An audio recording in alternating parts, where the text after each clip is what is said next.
Les récents coups d'État en Afrique subsaharienne francophone ont suscité des inquiétudes quant à d'éventuelles répliques dans la région, notamment en Afrique centrale.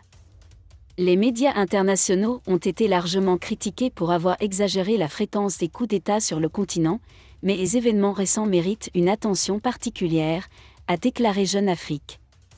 Désolé de vous interrompre, ce rapport peut contenir des commentaires soumis au choix de l'auteur.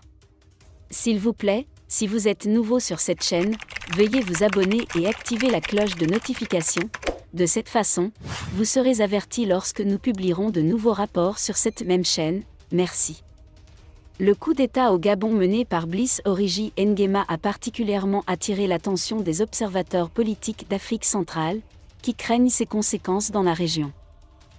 Le ministre camerounais de la Communication, René Emmanuel Sadi, semble avoir pris des précautions pour éviter que la crise politique ne s'étende. Dans un communiqué de presse du 25 septembre, il a vivement réagi aux spéculations sur l'avenir politique du Cameroun, les qualifiant de « parallèles insensés et ridicules ». Il a même suggéré qu'une telle analyse pourrait être interprétée comme un appel à la déstabilisation du pays et donner lieu à l'arrestation et à la poursuite des coupables conformément à la loi. René Emmanuel Sadi a également appelé les citoyens camerounais à la vigilance et au patriotisme, mettant en garde contre les tentatives de déstabilisation et rappelant que le Cameroun est un pays régi par l'état de droit et doté de mécanismes démocratiques clairs pour accéder au pouvoir. Il a également déclaré que la prochaine élection présidentielle devrait avoir lieu en 2025.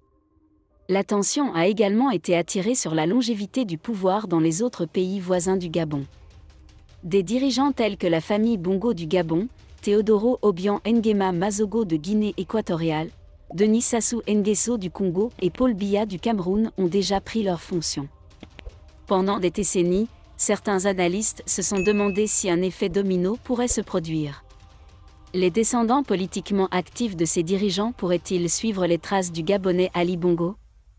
L'agitation et les récents avertissements du gouvernement camerounais semblent indiquer la crainte d'une répétition du coup d'État gabonais dans la région.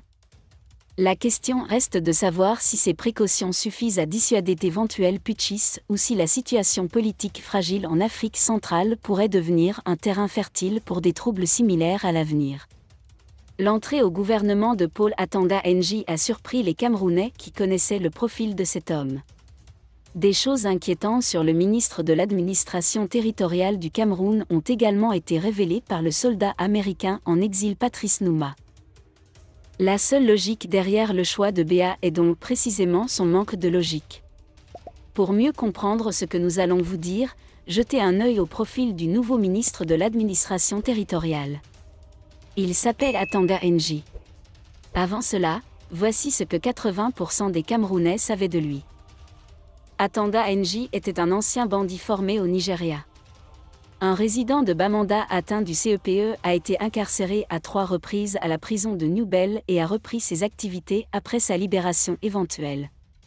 Il a d'abord gagné de la fausse monnaie, puis s'est lancé dans le circuit de la microfinance, incarnant à l'écran le rôle d'expert en langue anglaise qui le recommandait à leurs entreprises noires.